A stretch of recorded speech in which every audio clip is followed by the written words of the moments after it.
Hello all and welcome to Wild Crochet Designs. My name is Mary, coming to you with the stash busting video we've all been waiting for. Now this video will comprise of, three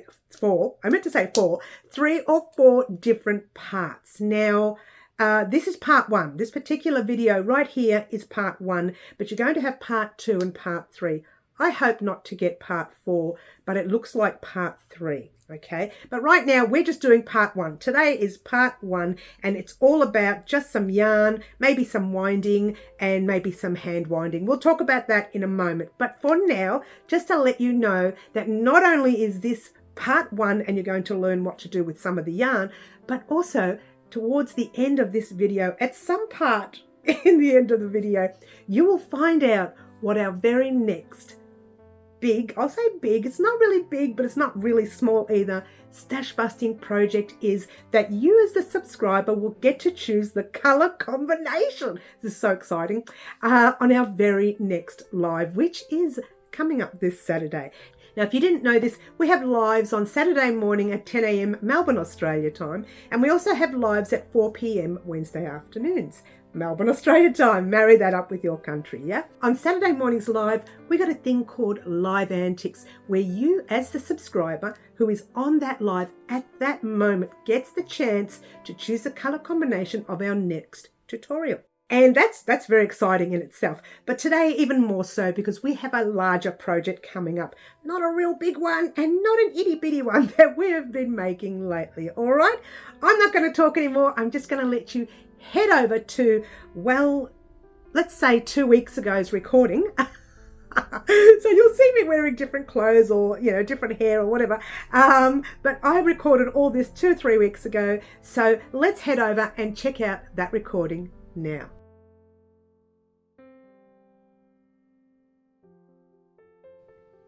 Alrighty guys, so I have some yarn right here which belong to that blanket right there, the temperature blanket. I hope you can see it. Now this yarn was from the temperature blanket. You can actually see some of the little squares in there as well, which is very interesting. But right now, all we're going to do, now I've got this kind of little round thing here which I put my ball in. I use another one usually, but I've got stuff in it at the moment, so I'm not going to use it. But I'm going to wind up cotton first. So you pop your cotton in your winder, make a few little knots here. Sorry about the lighting in here, guys. Dropping the camera and the lighting just doesn't seem to work. I tried everything. You know, never mind, it happens. We're not going to be in here long anyway, guys. Going to be doing a little bit of winding, just very minimal, and then I'm going to get you to head off on your own and wind your own. So attach your yarn to your winder and just start winding however you want. Now I always wind my yarn in a ball first and then I wind on the yarn winder. There is another thing that people like to do, and I've done it too, where once I've wound it, I rewind it again because it loosens up the yarn and makes it better for tension. But with cotton, when you do that, cotton tends to get all caught up, and I've tried that many times before. So what I'm going to do right now, because it's going to get very noisy in a minute, I'm just going slow on purpose, and things are going to start bouncing around on the table. I'm going to pop this on silent and pop it on fast so that you can see the skein done quickly. And off we go.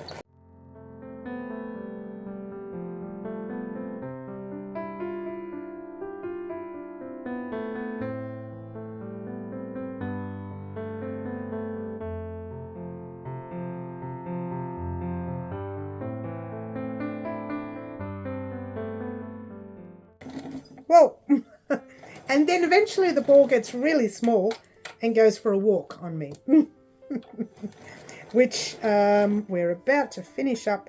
And this is what I mean by cotton knotting. You know, it's going to knot up any money. Oh no, that's not bad. That's not bad. All right, so that one is wound, and there you go. Now I'm going to use this for a project that we are creating this week on the channel, next week, sorry, on the channel, and I'm going to put that aside.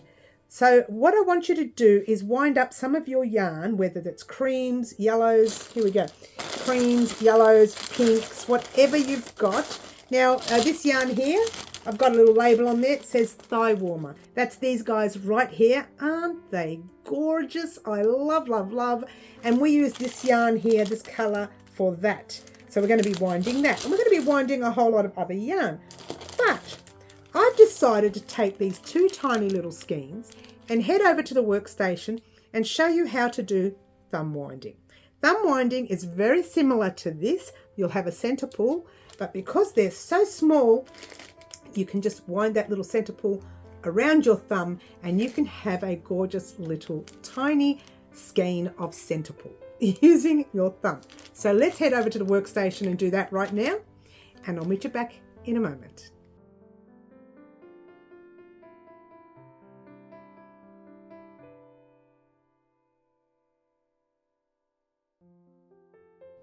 Alrighty guys, so here we have two skeins. Now this one here I've already wound via my thumb. Okay, so when I give my yarn a tug, there's my centre pull of this very tiny skein. Now this is about 58 grams, even though it doesn't look it, it is. And this one here is about 40 something grams. I weighed it earlier this morning and I can't remember. It might be 46, might be 48, but it's still 40 something. All right.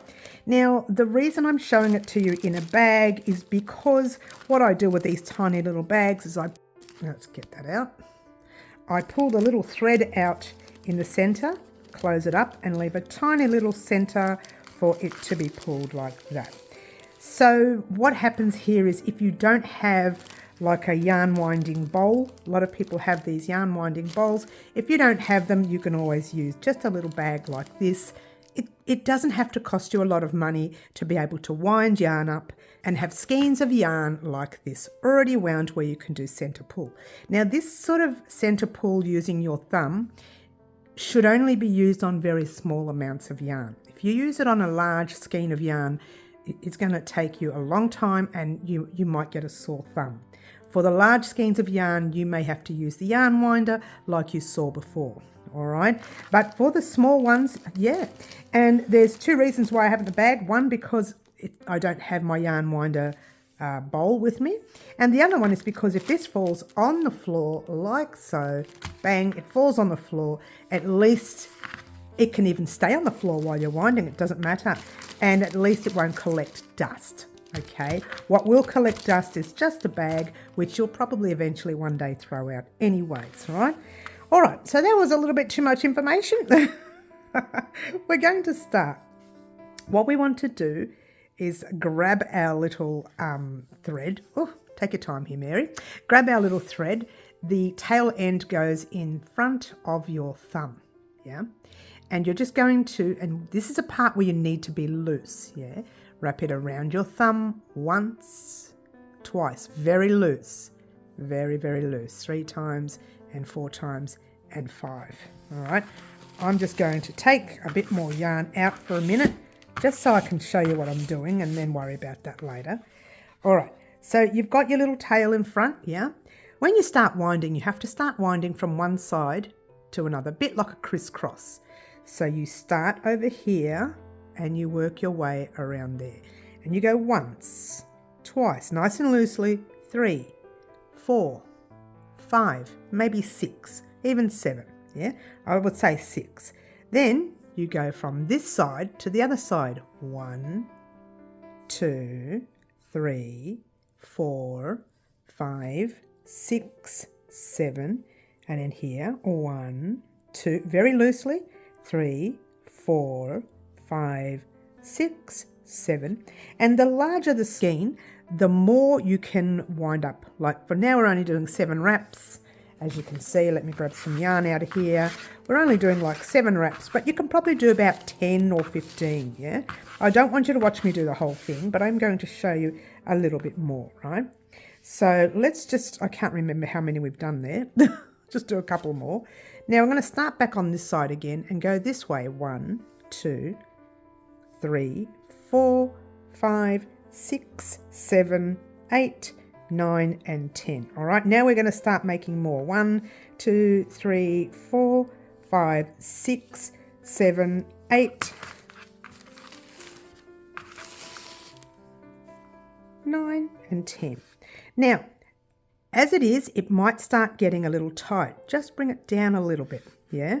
And then start again on this side. 1, 2, whoops, 3, 4, 5, 6, 7, 8, 9, and 10. All right, so that's pretty much it.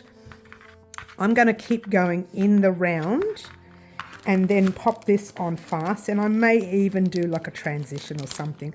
We'll see, because this is a lot of yarn here. And I have a funny feeling it's going to take a while to do.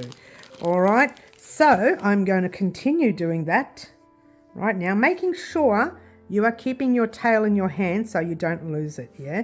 And I'm going to pop it on fast, and off we go. All right, I did end up doing a transition. It took forever. Let's bring this down a little bit. Now, this did pop out once or twice because it got to a smaller size and I had to keep closing that up. There was a tiny little flaw with that method, but it still worked most of the time.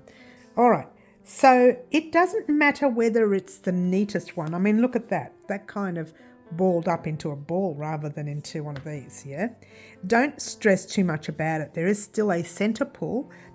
By putting your thumb in, you've worked out a center pull. So don't stress much about it. Like so. Nearly done, nearly done, nearly done. Here we go. We're nearly done. Whoops.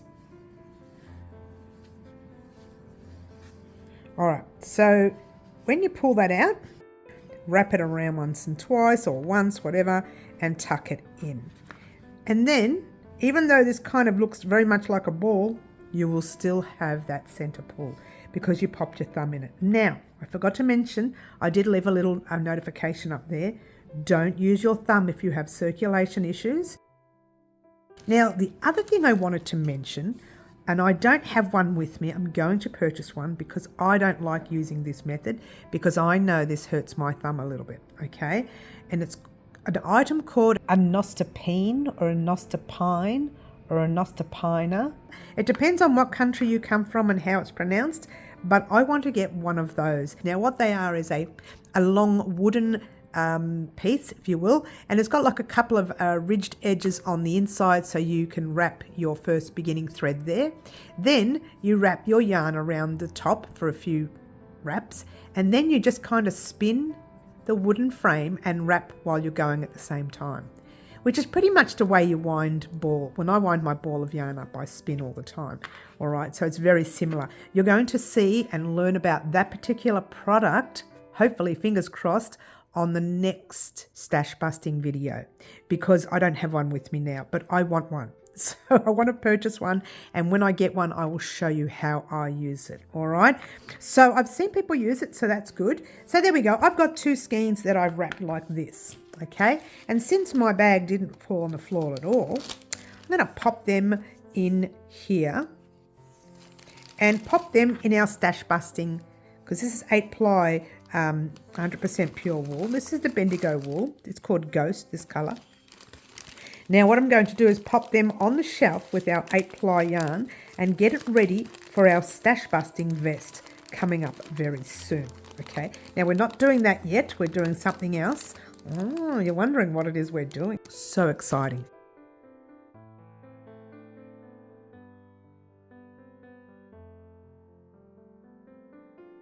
Alrighty, so you can probably hardly see me, but it doesn't matter. You don't need to see me. What you need to see is this gorgeous little skein right here. Now this is a skein of yarn from Tandy, and the name of that yarn is up here right now. What? This is the yarn that we made our Trebbleberry boxy jumper with. And there's the picture. Simply divine, is it not?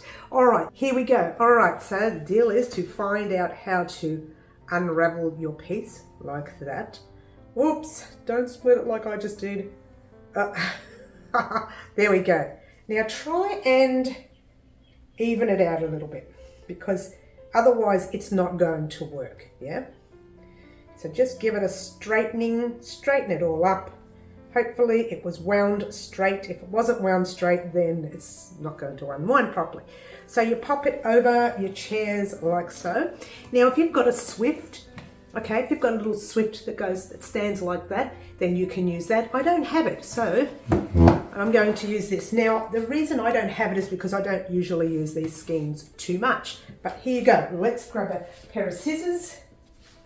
Find all the threads. Now the one that you would probably need, one's missing already, is one that has a lot of tails. This one doesn't, and so you cut those little tiny pieces. I hope you can see this. There's little tiny pieces everywhere. Well, this isn't it. It must be this one right here, which is lucky. It is too. All right, so what you would have is this piece that's tied around a piece of thread there. So all I'm going to do, so I don't cut the wrong thread, is just cut the knot off, right? And then you find one of these threads that you're going to use. This one looks like it's on the base. Drop that there. This one looks like the right one, all right? So all you're going to do at this stage is wind up. Wind, wind, wind all the way around. All I'm doing is wrapping it around my hand like so. Then you can just wind it the way you like. You can just fold it there like that, and then fold it again. I hope you can see this. I hope I angled the camera properly and there's not too much sun coming in for you. It's the afternoon, guys, so the sun is going to come in, but I want to get this video complete today. So the idea is to just keep winding and spinning your yarn. And look the way I spin it. Spin, spin. You can't see when I'm doing it fast, but you can see while I'm doing it slow. All right, so, and away we go, around and round. Now again, if you've got a Swift, yay you. I don't have a Swift because I don't purchase them like this very often, okay? When I do purchase them like this is what I do. And I've taken to winding these skeins up now. For every new skein that I purchase, I do it straight away. I don't wait until it's too late. Some of the old stock that you see in the naughty corner, when we're doing our live, we all know what the naughty corner is. And for those of you who don't know, you must come and watch us on our lives at 4 p.m. Wednesday afternoons, 10 a.m. Saturday mornings, Melbourne, Australia time. Marry that up with Hill Country. You would know what the naughty corner is. That's just a corner where I keep all my super gorgeous yarn, you know, the stuff I don't ever touch, which I should. All right, I'm not going to let you sit here watch me doing all this. I'm going to pause the camera now, do a transition, and I'll get towards the end of our skein. All right, guys, we are almost there. This is taking forever. This is why purchasing a Swift would be a very good idea. But we're almost there, guys, right to the very end of the skein. I hope the lighting's not too bad. It is the afternoon and the lighting in here gets a little funny. And away we go, check it out. And we're done. Woo! There you go. So what I'm going to do with this guy right here is head over to the yarn winder and wind it up properly.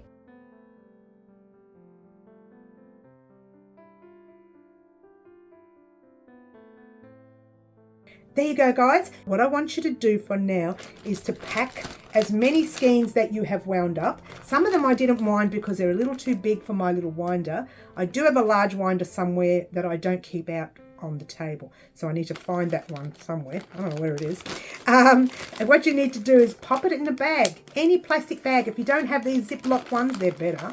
But if you don't have them, just a freezer bag, a plastic bag, whatever you have, pop it in your bag and pop it either in one of these or any bag you have in your house or one of these. I don't know why I'm shouting for.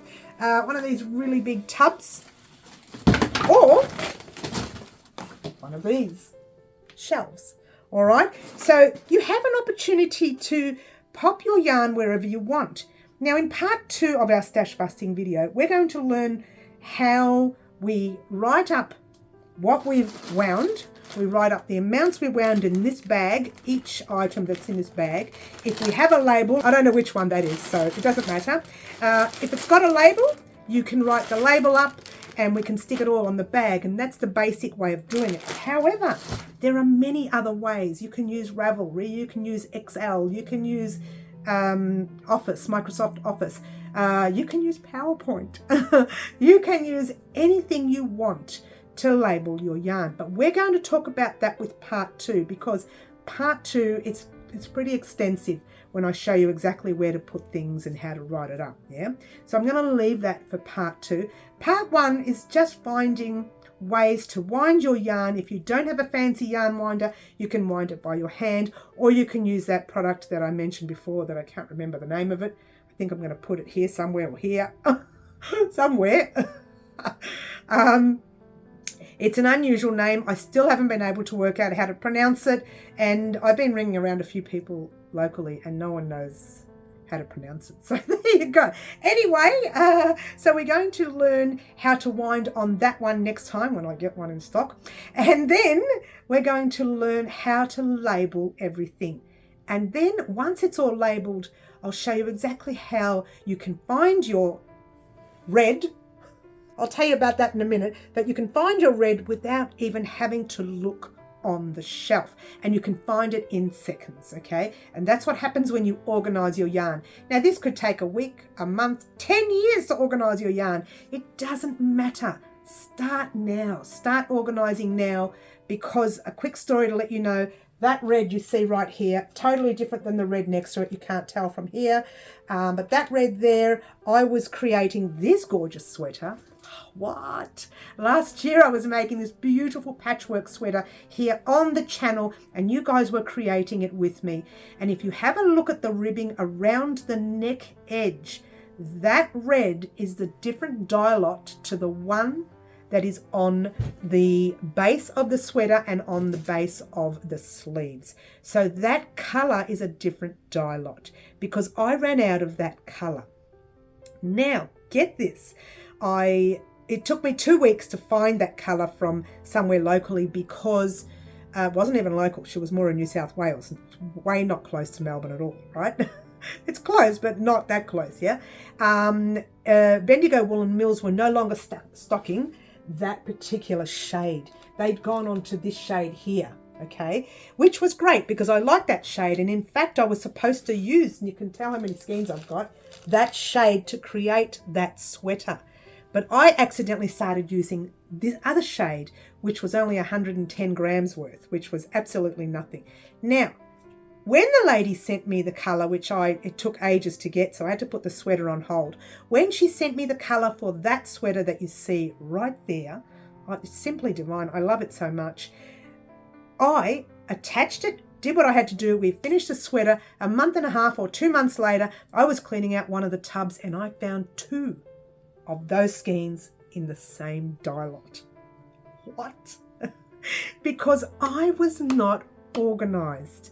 I know now that whenever I finish a job for you guys on the channel, or a project outside of the channel, that I label the bag that I've used the goodies in, the yarn in, I call them goodies, yeah. I label that bag with, I don't know, let's say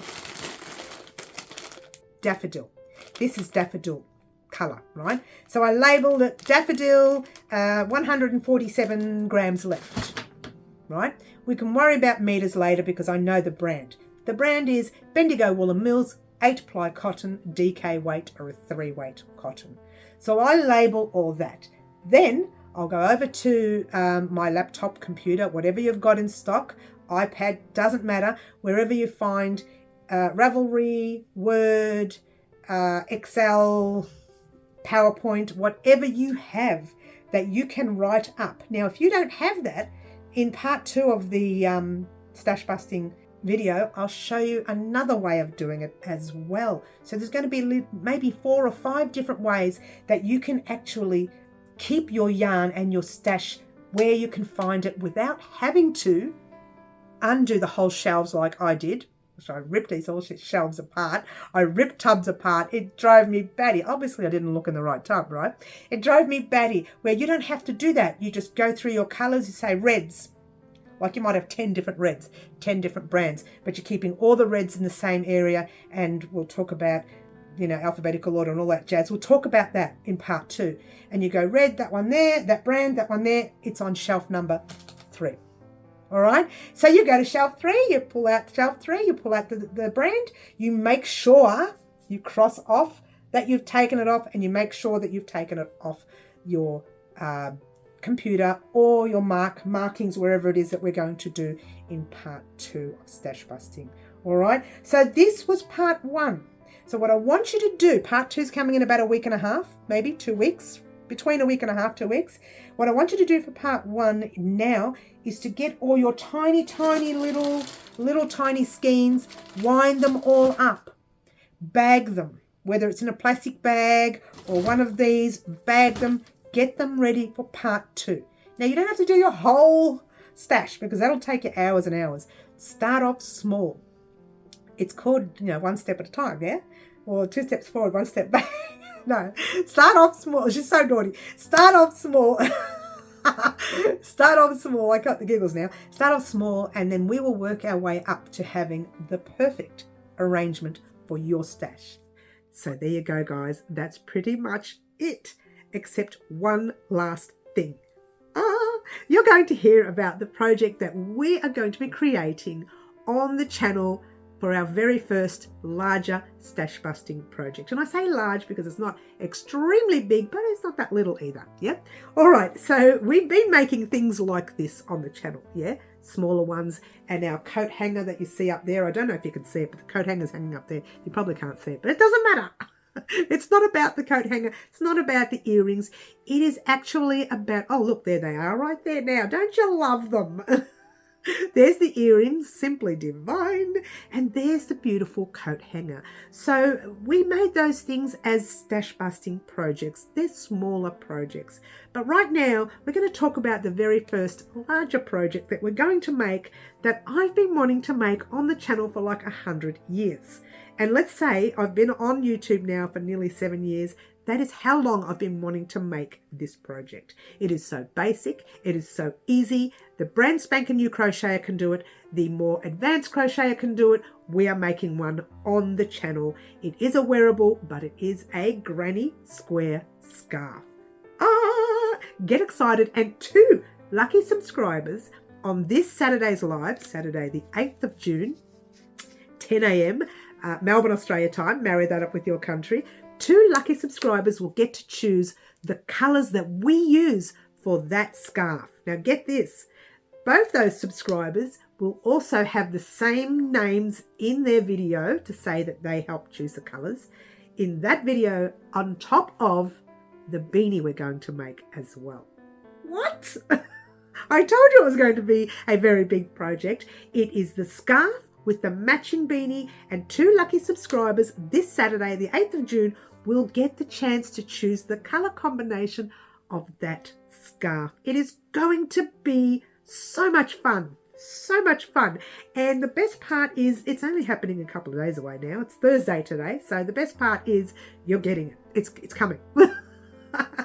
So you will actually see this, this actual scarf, if you will, pretty much not long after you choose it. Now I'm going to have a granny square already available just in one colour to show you the size of the square.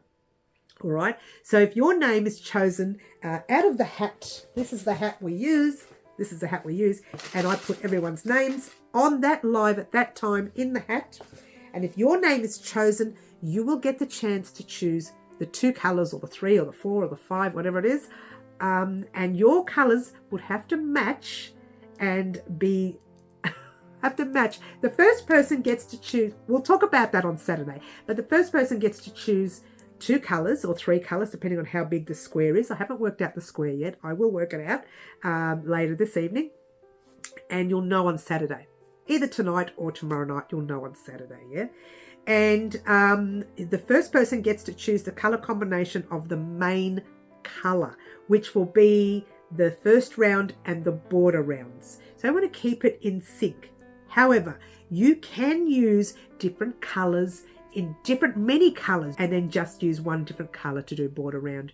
Now the border round is not going to be overly fancy. It's only going to be granny squares with a plain border round, but I want to keep it as simple as possible and keep the beanie as simple as possible. It will be a granny square beanie hat, and a granny square scarf. It's very exciting. It's the matching pair. There'll be different tutorials, obviously, because the beanie will have its own tutorial, the scarf will have its own. The scarf will have 2 parts to this tutorial, making the squares, and then you meet me back and we join them all together and add the border round on it. All right, so that's the exciting news, guys. We are doing a scarf with a matching beanie. And again, if you don't have the same colors and you only have little tiny bibs and bobs in your stash, which we will talk about in part 2 of our stash busting video, then you will just use any colors you want. It doesn't have to be what mine looks like. And we will talk about that on Saturday. Yay! It's very exciting. Thank you very much for joining me today, guys. Again, part 2 of this tutorial will happen in about a week and a half time. Keep your mind open for that one. That's going to be an interesting part, because that one there will give you all the information on how you write up things on one of the programs we're going to use, whether it's Ravelry, whether it's Excel, whether it's Word, whether it's, I don't know if I've done one in PowerPoint. I don't think I have. But it'll also give you an option whether you want to write it by hand. If you don't have all this fancy equipment, you can write by hand. So exciting. All right, thank you very much for joining us. Don't forget to join us on Saturday morning for that fancy live. I'll call it a fancy live. And you can choose the color combination of our very next project, our stash busting project, which is the scarf and matching beanie. Way too exciting. I will see everyone then. My name is Mary and this is Wow Crochet Designs, and ciao for now. Try to be good. Bye all.